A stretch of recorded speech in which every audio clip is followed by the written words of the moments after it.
are salespeople becoming irrelevant? I mean, how do we stay relevant? And perhaps more so, how do we make an impact on our number if so much is out of our control and relying upon the organisation getting its, I guess, methodology together around that sales process?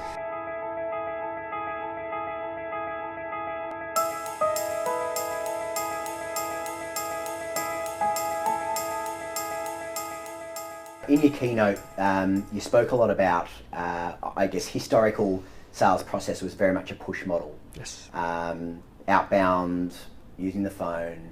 And look, I'm sure a lot of the people watching here today are still in that mode. Yep. And for them, it may well still be quite effective as well. Yep.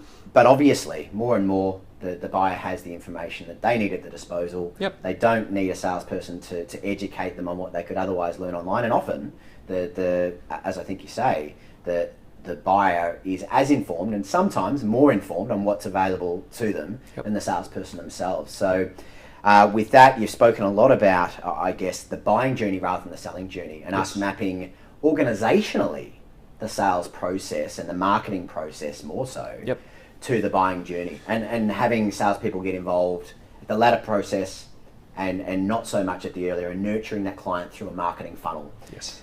So and you spoke a lot about what organisations can do to improve that process to capture more of the market. Yep. But as a salesperson, which is a lot of the people that are listening, if they're a sales leader or perhaps even more so a salesperson, that I guess gives you a disabling feeling that so much of our success as salespeople is being determined before we've got the opportunity to integrate with the customer. Yep. Are salespeople becoming irrelevant? I mean, how do we stay relevant? And perhaps more so, how do we make an impact on our number if so much is out of our control and relying upon the organisation getting its, I guess, methodology together around that sales process? Well, look, there's a lot of questions in there. There is. So I'll try and address all of them if I can. You're right what you said right up front there about information parity being the big change. So when buyers change how they buy, sellers have to change how they sell. Yeah. Right throughout history, it's been buyers' tastes and preferences that drives markets. Yeah. So now the buyer is fully informed, they've got high expectations, and they can demand a totally different service. So you're right, push selling is 20th century, it's finished. Yep. We don't push a buyer through a sales process any longer. So it's all about customer-led or customer pull. And in that scenario, you've got to be very clear about how you map the buying journey. I talked during the keynote, as you know, about the fact that the really savvy vendors these days map the buying journey. They understand at each point of the buying journey what the trigger events are that might take a buyer from status quo into awareness, and from awareness into consideration and through to purchase.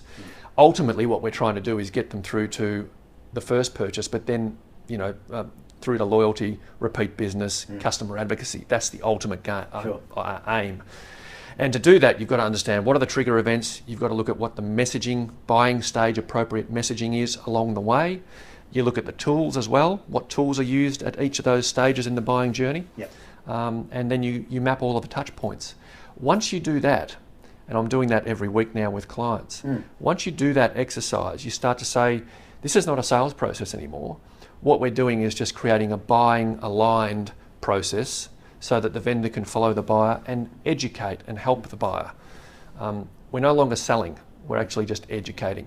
I think David Meerman Scott said it beautifully when he said, you sell more when you stop selling. Sure.